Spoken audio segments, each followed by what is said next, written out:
The rejection came swift and brutal, right there on the neon-lit streets of downtown LA. Nia Brooks stood frozen as her date walked away without a backward glance, his dismissive words still echoing. "You're just not my type."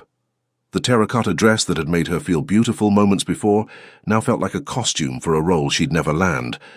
But as tears threatened to spill, footsteps approached, slow, measured, dangerous. A man in a perfectly tailored navy suit emerged from the shadows, his presence commanding the very air around him. Rain droplets clung to his sharp jawline, and his dark eyes burned with an anger that wasn't directed at her, but at how she'd been treated. "Did he hurt you?" Han Ji-sung's voice carried the weight of authority and something else, protection.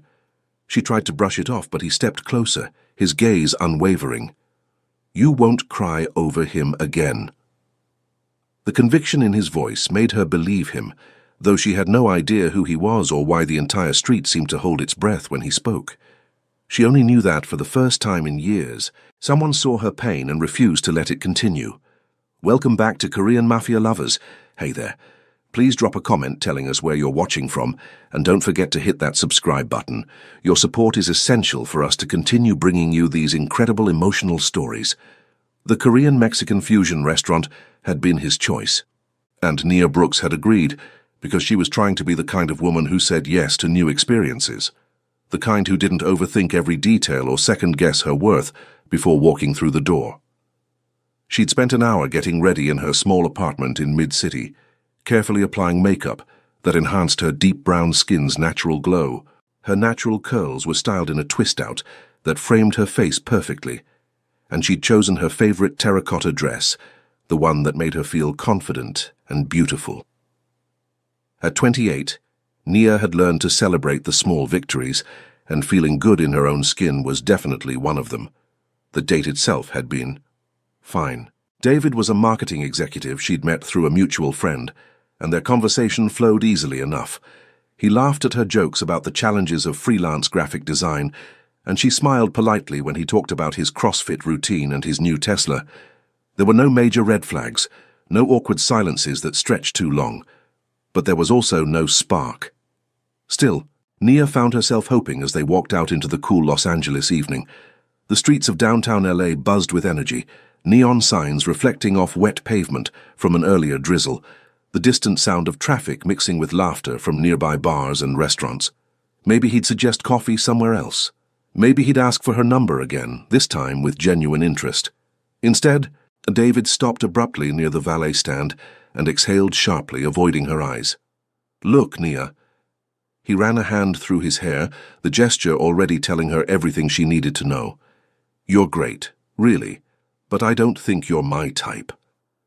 The words hit her like a physical blow, not because she was desperately attracted to him, but because of how casually he delivered them. As if discarding her took zero emotional effort, as if the past 3 hours meant nothing. "Oh," she managed, her voice smaller than she intended. He gave her shoulder a stiff pat, the kind you'd give a co-worker after a failed presentation. "Thanks for tonight, though, you're really cool." And then he was gone, walking toward his car without a backward glance, already pulling out his phone to text someone else, probably making plans that didn't include her. Nia stood there for a moment, processing what had just happened. The rejection itself wasn't devastating. She barely knew David. But it felt like confirmation of a fear she'd carried for years, that she was always almost enough, but never chosen. Never the woman men fought for or couldn't forget. She found a bench nearby and sank onto it, blinking rapidly as the night seemed to swallow her confidence whole. She wasn't the type to cry in public. Her mother had raised her to be stronger than that, but the tears came anyway, hot and humiliating, sliding down her cheeks despite her best efforts to stop them. That was when she heard the footsteps, slow, measured, purposeful. She lifted her head and froze. A man stood a few feet away watching her with an expression that wasn't pity. No, it was anger. Not directed at her, but at the way she'd been treated. He wore a navy suit that fit him like tailored armor, rain droplets sliding down his sharp jawline. His black hair was styled with precise intention, and his posture was tall, dangerous, and elegant. His presence didn't shout for attention. It commanded it. 2 men walking past lowered their heads respectfully as they noticed him. A driver waiting by a luxury sedan subtly straightened his spine. Even the valet attendants seemed to move with more purpose when he was near. But Nia was too heartbroken to register any of that. "Did he hurt you?" the man asked, his voice deep and controlled, tinged with a soul accent that made each word sound deliberate. Nia quickly wiped her cheeks, embarrassed to be caught crying by a stranger. "No, I mean, not physically, just stupid date stuff." His eyes softened slightly, but the anger remained. "Stupid for him," he corrected gently. "Not for you." She tried to laugh it off, the sound hollow in the night air. "It's whatever. I'll get over it, I always do." He stepped closer, and she caught the subtle scent of expensive cologne mixed with something else. Danger, maybe. Authority. "No," he said, his gaze unwavering. "You won't cry over him again." Her breath caught. There was something about the conviction in his voice, firm, protective, almost solemn, that made her believe him without understanding why. "I'm Ji-sung," he said after a moment, his voice softer now. "Han Ji-sung."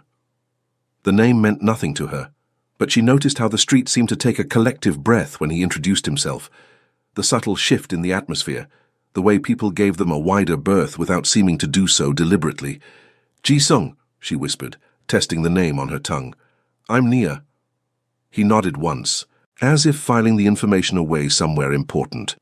"Come, Nia. You should not be alone tonight."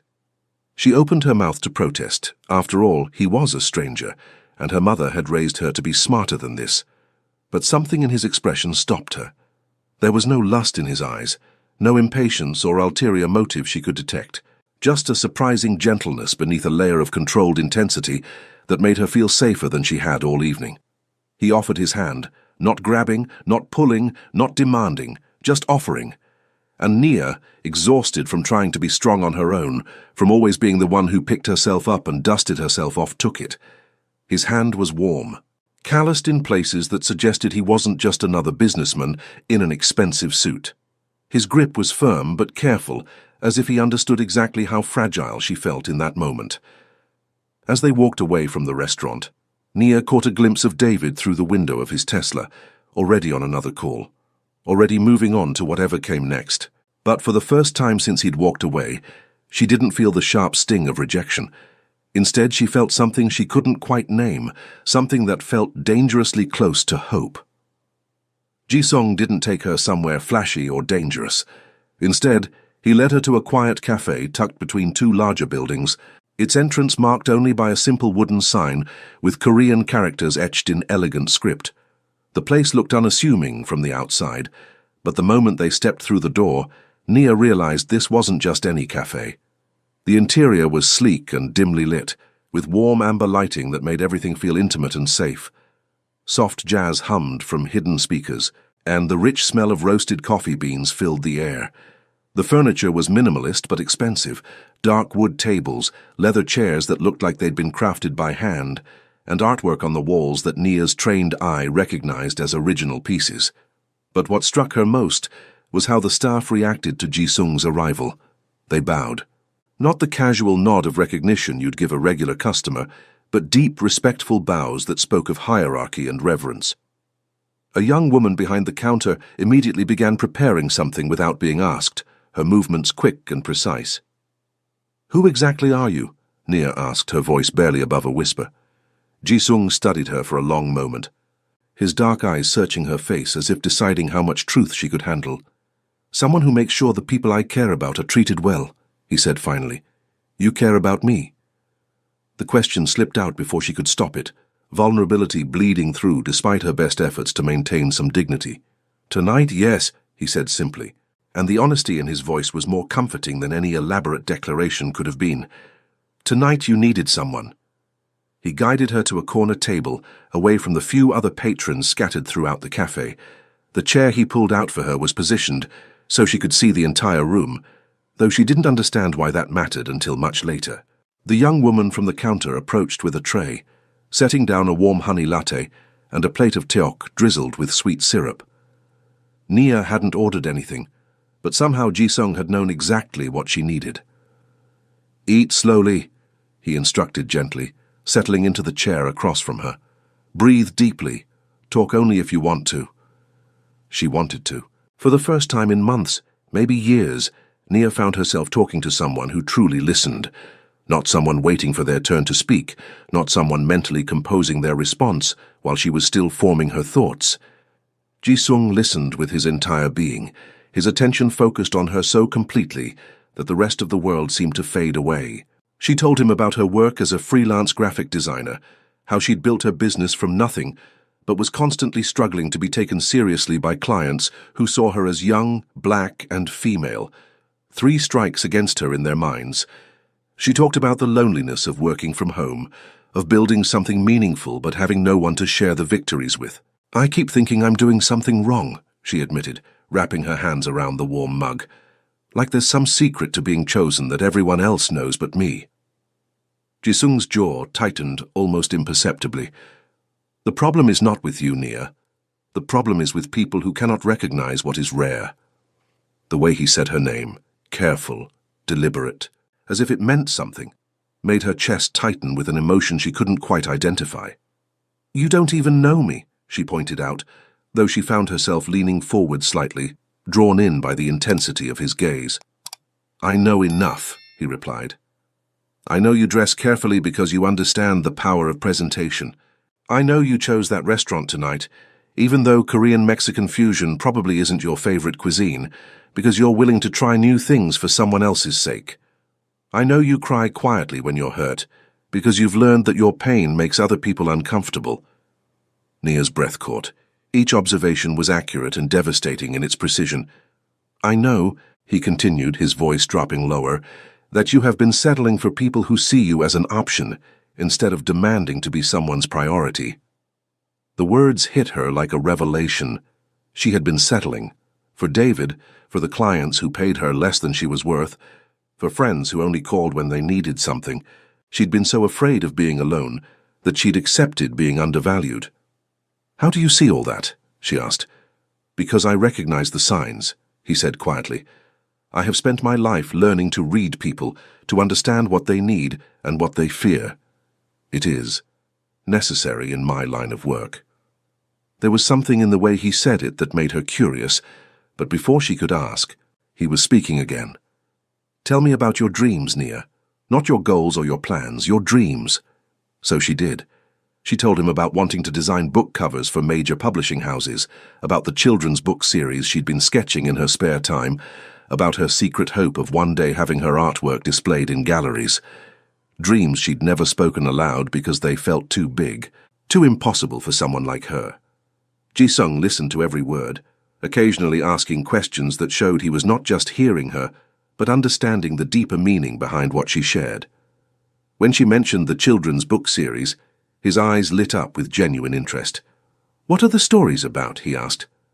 "A little girl who can talk to colors," Nia said, feeling self-conscious. "Each color has a different personality and teaches her different lessons about life. It sounds silly when I say it out loud." "It sounds brilliant," he corrected firmly. "Children need stories that help them understand the world is full of beauty and possibility. You should pursue this."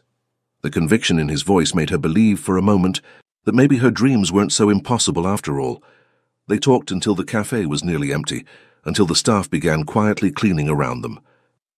Nia realized she hadn't thought about David or his rejection in hours. Instead, she felt energized, inspired, seen in a way that was entirely new to her. "I should go," she said reluctantly, glancing at her phone. It was nearly midnight. "I'll take you home," Ji-sung said, already signaling to someone near the door. "You don't have to—" "I want to," he interrupted gently.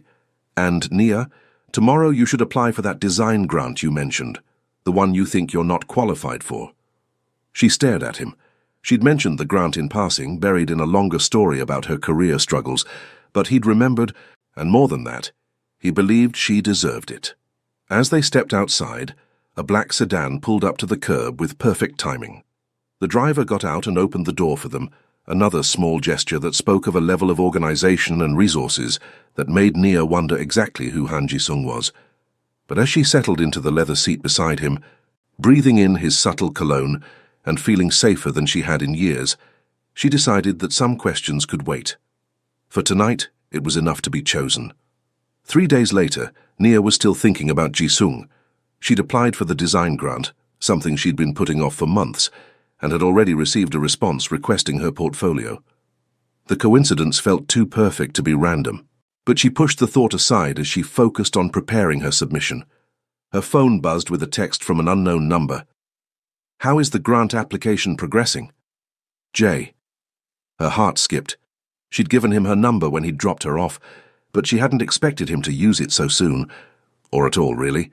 Men like Jisung, successful, sophisticated, clearly wealthy, didn't usually follow up with women like her. "Almost finished with my portfolio. Thank you for encouraging me to apply," she typed back. "I would like to see your work sometime, if you're comfortable sharing." The request was simple, but something about it made her pulse quicken. She'd shared her dreams with him, but showing someone her actual work felt more intimate somehow, more vulnerable. "I'm working at Café Luna today if you want to stop by." No pressure, though. His response came immediately. "Send me the address." 2 hours later, Nia looked up from her laptop to see Jisung walking through the door of the small coffee shop in mid-city. He was dressed more casually today, dark jeans and a black button-down shirt that somehow looked just as expensive as his suit had. Several women in the cafe turned to stare as he passed, but his attention was focused entirely on her. "You came," she said, closing her laptop as he approached her table. "I said I would," he replied, settling into the chair across from her. "I don't make promises I can't keep." There was something about the way he said it that made her believe this was a fundamental truth about him. Jisung was a man of his word. "Can I see?" he asked, nodding toward her laptop. Nia reopened it, angling the screen so he could see her portfolio. She watched his face as he scrolled through her work, logo designs for local businesses, website graphics, the book cover mock-ups she'd created for practice. His expression was focused, professional, and she found herself holding her breath waiting for his reaction. "This is exceptional work," he said finally, and the sincerity in his voice made her chest warm. "You have a gift for understanding what a brand needs to communicate." "Thank you," she said softly. "I just wish more people saw it that way." "They will." He turned the laptop back toward her. "Success often comes down to being in the right place at the right time with the right connections. You have the talent. Now you need the opportunities." Before she could respond, her phone rang. The caller ID made her stomach drop. David, her date from 3 nights ago.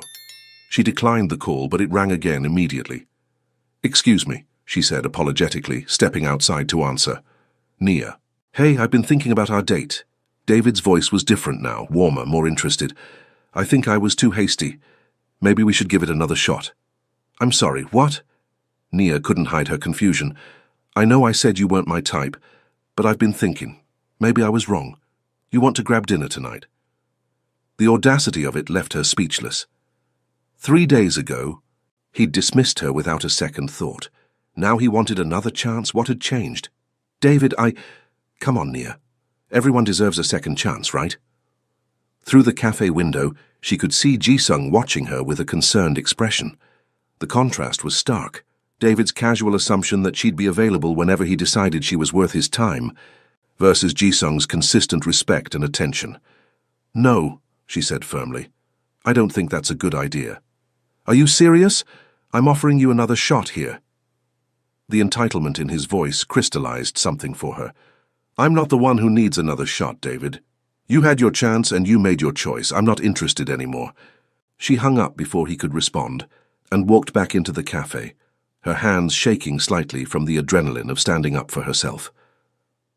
"Everything all right?" Jisung asked as she sat down. "My date from the other night," she explained. "Apparently he's changed his mind about me not being his type." Something dangerous flashed in Jisung's eyes. "What did you tell him?" "That I wasn't interested." She met his gaze. "I meant what I said the other night about not crying over him again. I'm done settling for people who see me as an option." The approval in his expression made her feel stronger, more confident in her decision. "Good," he said quietly. "You deserve better than someone who needs 3 days to realize your worth." They spent the rest of the afternoon talking about her work, her goals, her plans for the grant application. Jisung asked thoughtful questions and offered insights that showed he understood both business and creativity. When she mentioned struggling to price her services appropriately, he pulled out his phone. "I'm sending you the contact information for a friend of mine," he said. "She runs a boutique marketing firm and is always looking for talented designers. Tell her I recommended you." "Jisung, you don't have to—" "I want to," he interrupted. "You have talent that should be recognized and compensated accordingly." As the sun began to set, Nia realized they'd been talking for hours. She also realized that she felt different around Jisung, more confident, more valued, more like the woman she wanted to be. "I should let you get back to your day," she said reluctantly. "Actually," he said, his voice taking on a slightly different tone, "there's something I should tell you about who I am, what I do." Something in his expression made her stomach tighten with anticipation. "I'm not just a businessman, Nia. My work. It's complicated. There are aspects of my life that might concern you." She studied his face, noting the tension in his jaw, the way his hands had stilled on the table. "What kind of work?" He was quiet for a long moment, and she could see him weighing his words carefully. "I run an organization that operates outside traditional business structures. We handle problems that conventional methods cannot solve. We protect people and interests that others might overlook or exploit." The careful phrasing told her everything and nothing at once. But the way he watched her reaction, the tension in his posture, suggested this revelation was significant. "Are you telling me you're involved in something illegal?" she asked quietly. "I'm telling you that my world can be dangerous," he replied, "and that anyone close to me needs to understand that reality." The weight of his words settled between them. Nia thought about the way people reacted to him, the deference she'd witnessed, the resources he seemed to have at his disposal. The pieces were starting to form a picture she wasn't sure she was ready to see clearly. "Why are you telling me this?" she asked. "Because I don't want there to be secrets between us," he said simply, "and because I hope you'll choose to stay anyway." The vulnerability in his voice caught her off guard. This powerful, controlled man was asking her to accept him, dangerous world and all. Her phone buzzed with another call from David. This time Jisung reached across the table and declined it for her, his movement swift and decisive. "You won't cry over him again," he said, echoing his words from 3 nights ago. "And he won't bother you again either." The quiet certainty in his voice sent a shiver down her spine, part fear, part something else entirely. "Promise me something," she said, "anything. Promise me you'll never lie to me. I can handle dangerous. I can't handle deception." "I promise," he said without hesitation. "No lies, ever." As they left the cafe together, Nia realized that her life had just taken a turn she'd never expected. She was falling for a man whose world she didn't fully understand, whose protection came with a price she couldn't yet calculate. But for the first time in her life she felt truly chosen, and that was worth almost any risk. The grant committee wanted to meet with her. Nia stared at the email on her laptop screen, reading it for the 3rd time to make sure she wasn't imagining things. Not only had her application been accepted for review, but they wanted to schedule an in-person interview for the following week. She immediately texted Jisung, "I got the interview." His response came within minutes. "I knew you would." "When is it?" "Next Tuesday at 2 p.m. I'm terrified and excited and I think I might throw up. You're going to be brilliant. Would you like to celebrate tonight?" Before she could respond, her phone rang. David again. This was the 5th call since yesterday, and her patience was wearing thin. She declined it, but immediately received a text. "We need to talk. I'm not giving up on us." There was no us, and his persistence was starting to feel less like romantic pursuit and more like harassment. She blocked his number and tried to focus on preparing for her interview. That evening, Jisung took her to a rooftop restaurant in Beverly Hills. The view was spectacular, the city sprawling out below them in a glittering tapestry of lights. But Nia found herself more captivated by the way Jisung moved through the space, how the staff treated him, with the same respectful deference she'd noticed at his cafe. "You own this place too, don't you?" she asked, as they were seated at a private table overlooking the city. "I have investments in several establishments," he replied carefully. "It helps to have places where privacy is guaranteed." The phrasing was diplomatic, but Nia was beginning to understand that everything about Jisung was carefully considered. He didn't speak carelessly or make casual statements. Every word was chosen with purpose. They talked about her upcoming interview, and Ji-sung offered insights about presenting herself with confidence while staying true to her artistic vision. His advice was practical and thoughtful, showing a deep understanding of both business dynamics and creative processes. "You know a lot about this for someone who handles problems," she said, using his own euphemism. "Successful organizations require diverse skills," he replied. "Understanding people, reading situations, knowing how to present information effectively. These are valuable in any context." As the evening progressed, Nia noticed subtle things that reinforced her growing understanding of who Ji-sung really was. The way their server spoke to him in Korean, the deference in his tone, the man at a nearby table who nodded respectfully when their eyes met. The fact that their table offered a clear view of all entrances and exits. "Ji-sung," she said during a lull in conversation, "what exactly is your organization?" He set down his wineglass and studied her face. "Are you certain you want to know?" The question sent a chill through her, but she nodded. "I told you I can handle dangerous. I meant it. My family has been involved in traditional business practices. For 3 generations," he began carefully. "We maintain order in situations where conventional law enforcement is ineffective or unwelcome. We protect communities and businesses that others might exploit. We ensure that agreements are honored and debts are paid." The careful language couldn't disguise what he was telling her. Nia felt her heart rate increase as the full reality settled in. "You're Korean Mafia," she said quietly. "That's a crude term, but not entirely inaccurate," he acknowledged.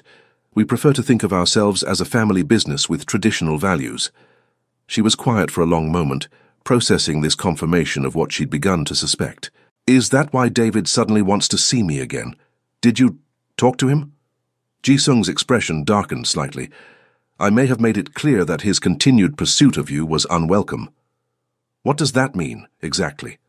"It means he received a visit from some associates of mine who explained that you were under my protection," he said calmly. "Nothing violent, simply educational." Nia's mind raced. The timeline made sense. David's sudden change of heart had come right after her afternoon with Ji-sung. "You had him threatened." "I had him informed," Ji-sung corrected. "There's a difference." "Is there?" She leaned back in her chair, trying to process the implications. "Ji-sung, I can fight my own battles. I don't need you to intimidate people on my behalf." "You're right," he said, and the immediate acknowledgement surprised her. "I overstepped, but Nia, you have to understand, in my world, protection is how we show care. It's how we demonstrate that someone matters to us." The sincerity in his voice made her chest tighten. "I matter to you?" "More than I expected," he admitted. "More than is probably wise." Before she could respond, her phone buzzed with a call from an unknown number. She glanced at it, frowning. "Answer it," Ji-sung said, his voice suddenly sharp with concern. "Hello?" she said cautiously. "Nia Brooks?" The voice was unfamiliar, male, with an edge that made her skin crawl. "Who is this?" "Someone who thinks your boyfriend needs to learn some manners. Maybe if something happened to his pretty little girlfriend, he'd remember his place." The line went dead. Nia stared at her phone, her hands shaking. Ji-sung was already on his feet, his own phone pressed to his ear, speaking rapidly in Korean. His entire demeanor had changed. Gone was the careful businessman, replaced by someone harder, more dangerous. "We're leaving," he said, ending his call and moving to her side. "Now." "Ji-sung, what's happening?" "Someone is using you to send me a message," he said grimly, guiding her toward the exit. "And that was a mistake they're going to regret." As they left the restaurant, Nia noticed things she'd missed before. The way Ji-sung's security detail materialized from seemingly nowhere, the practiced efficiency with which they moved, the fact that their car was already waiting with the engine running. "Get in," Ji-sung instructed, his hand on the small of her back as he guided her into the back seat. "Where are we going?" "Somewhere safe," he replied, settling beside her as the car pulled into traffic. "Nia, I need you to understand something. This threat, it's not really about you, it's about me, about my business. But that doesn't make you any less of a target." The reality of what she'd gotten herself into was finally hitting her. This wasn't just about dating someone with a dangerous job. This was about being pulled into a world where threats were real and consequences could be deadly. "Maybe I should go home," she said quietly. "Maybe this is too much." Ji-sung turned to face her fully, his expression intense. "If that's what you want, I'll take you home right now. I'll make sure you're protected and I'll stay out of your life. But Nia, I need you to know, what I feel for you is real. It's not about convenience or attraction or even protection. You make me want to be better than what this world has made me." The vulnerability in his voice broke through her fear. This powerful, dangerous man was offering to walk away if that's what she needed. But he was also asking her to stay, to choose him despite the risks. "I'm scared," she admitted. "Good," he said softly. "Fear will keep you safe, but don't let it keep you from living." As the car wound through the hills above the city, Nia realized she was at a crossroads. She could choose safety, predictability, the life she'd always known, or she could choose love, dangerous, complicated, transformative love that would change everything. Looking at Ji-sung's face in the dim light of the car, seeing the hope and fear warring in his expression, she realized her choice had already been made. She was all in. The safe house was a penthouse apartment in Koreatown, elegantly furnished but clearly designed for security rather than comfort. Floor-to-ceiling windows offered a panoramic view of the city, but Nia noticed they were bulletproof. The art on the walls was beautiful, but positioned to avoid creating blind spots. Even in protection, Ji-sung's world was calculated and careful. "How long do I have to stay here?" Nia asked, setting down her overnight bag. "Until we identify who made the threat and neutralize it," Ji-sung replied, checking his phone for what felt like the 100th time since they'd arrived. "Neutralize it," she repeated. "What does that mean exactly?" He looked up from his phone, his expression serious. "That means we find out who's responsible and make sure they understand that threatening you was a mistake they won't repeat." The clinical way he discussed violence should have terrified her, but instead, Nia found herself oddly comforted by his certainty. In Ji-sung's world, problems had solutions, and he had the power to implement them. Her phone rang, and they both tensed until she saw the caller ID. "It's my sister," she said, answering quickly. "Nia, girl, where are you? I stopped by your apartment and you're not there." "I'm staying with a friend for a few days," Nia said, glancing at Ji-sung. "A friend? What kind of friend? Is this about that guy you mentioned? The one from your disaster date?" "Maya, I can't really talk right now. Oh my God, you're with him, aren't you? Nia, please tell me you're being careful. You barely know this man." Ji-sung gestured for the phone, and after a moment's hesitation, Nia handed it over. "Maya," he said, his voice taking on the same gentle tone he used with her. "This is Ji-sung. I want you to know that your sister is safe, and she'll remain safe as long as she's with me." Nia couldn't hear her sister's response, but she could imagine Maya's surprise at having a stranger answer her phone. "I understand your concern," Ji-sung continued. "If you'd like to meet me, to see for yourself that Nia is in good hands, I can arrange that. But right now I need you to trust that I would never let anything happen to her." He handed the phone back to Nia. "Nia, what the hell is going on?" Maya's voice was sharp with worry. "I'll explain everything later, I promise. But Maya, I'm okay. More than okay, actually." After she hung up, Ji-sung moved to stand beside her at the window. "Your sister loves you. She's protective. We only have each other since our parents died. Then she and I have something in common," he said softly. They stood in comfortable silence, watching the city lights twinkle below. Nia found herself thinking about how much her life had changed in just a few days. A week ago, her biggest concern was whether David would call for a second date. Now she was in a safe house, protected by a man who commanded respect and fear in equal measure. "Ji-sung," she said quietly, "do you ever regret the life you chose?" "I didn't choose it," he replied. "I inherited it. My grandfather built this organization to protect Korean immigrants when the police wouldn't. My father expanded it to include other communities that needed protection. I've tried to honor their legacy while adapting to modern realities. But do you regret it?" He was quiet for a long moment. "I regretted the isolation," he said finally. "The inability to form genuine connections with people outside this world, until I met you." Before she could respond, his phone rang. He answered in Korean, his voice sharp and authoritative. Nia couldn't understand the words, but she could read the tension in his posture, the way his free hand clenched into a fist. When he hung up, his expression was grim.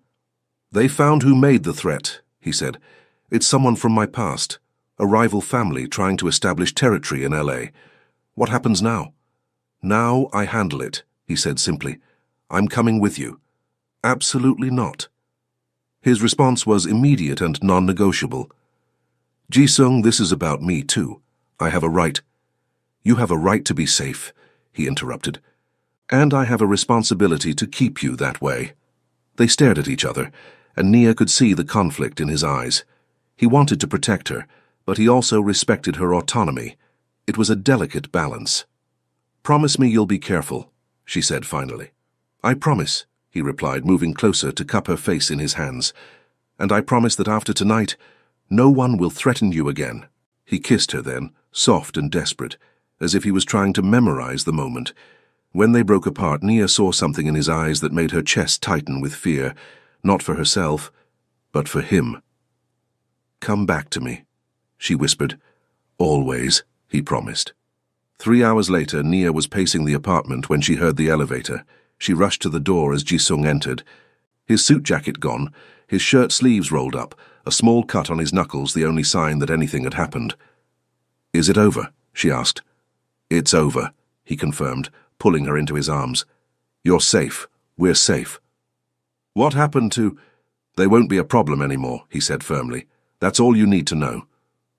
She wanted to ask more questions, but the exhaustion in his voice stopped her. Instead, she led him to the couch where he collapsed beside her and pulled her close. "Nia," he said quietly, "I need you to know that this life, my life, it will always have moments like this. Threats, dangers, situations where I have to make choices that others might not understand. If you stay with me, you're choosing all of it." She turned in his arms to face him fully. "Are you asking me to stay?" "I'm asking you to choose one," he said. "Choose me. Choose this life. Choose us, knowing exactly what that means." Nia thought about the woman she'd been a week ago, lonely, settling for less, afraid to demand what she deserved. Then she thought about the woman she was becoming, confident, valued, loved fiercely by a man who would move mountains to protect her. "I choose you," she said without hesitation. "I choose us." The relief in his expression was profound. "Even knowing the risks?" "Especially knowing the risks," she replied, "because you're worth it, we're worth it." Her phone buzzed with a text from an unknown number. They both tensed until she read it aloud. "Nia, this is David. I don't know what your boyfriend said to those guys, but I get the message. I won't bother you again. Sorry for being a dick." Ji-sung's mouth curved into a slight smile. "Well, that's one problem solved." "You won't cry over him again," Nia said, echoing his words from that first night. "No," Ji-sung agreed, his arms tightening around her. "You won't cry over anyone again, because you're mine now, and I protect what's mine." The possessiveness in his voice should have bothered her, but instead it made her feel cherished, claimed, chosen, in a way she'd never experienced before. "And you're mine," she said boldly, surprising herself with her own possessiveness. "Completely," he agreed, his voice rough with emotion. "Forever." As they held each other in the quiet of the safe house, Nia realized that sometimes the most dangerous choice was also the right one. She'd found love in the most unexpected place, with the most unlikely person, and she wasn't going to let fear steal it from her. She was done crying over men who didn't deserve her tears. She was done settling for less than she was worth. She was done being afraid to demand everything she wanted, and what she wanted was Han Ji-sung, dangerous world and all. Years later, Nia stood in the gallery where her children's book illustrations were being displayed, watching visitors marvel at the vibrant colors and whimsical characters she'd created. The Little Girl Who Could Talk to Colors had become a beloved series, published by one of the major houses and translated into 12 languages. "The artist is here tonight," she heard someone whisper, and she smiled, still not quite used to being recognized for her work. A warm hand settled on the small of her back, and she leaned into Ji-sung's familiar presence. He wore a perfectly tailored black suit, his hair now touched with silver at the temples, but his eyes held the same intensity that had captivated her that first night. "Proud of you," he murmured in her ear, his Seoul accent still evident after all these years in LA. "We did this together," she replied, turning to face him. It was true. His connections had opened doors, but more importantly, his unwavering belief in her talent had given her the confidence to pursue her dreams fearlessly. Their life hadn't been conventional, but it had been theirs. Built on trust, protected by love, and strengthened by the knowledge that they had chosen each other completely.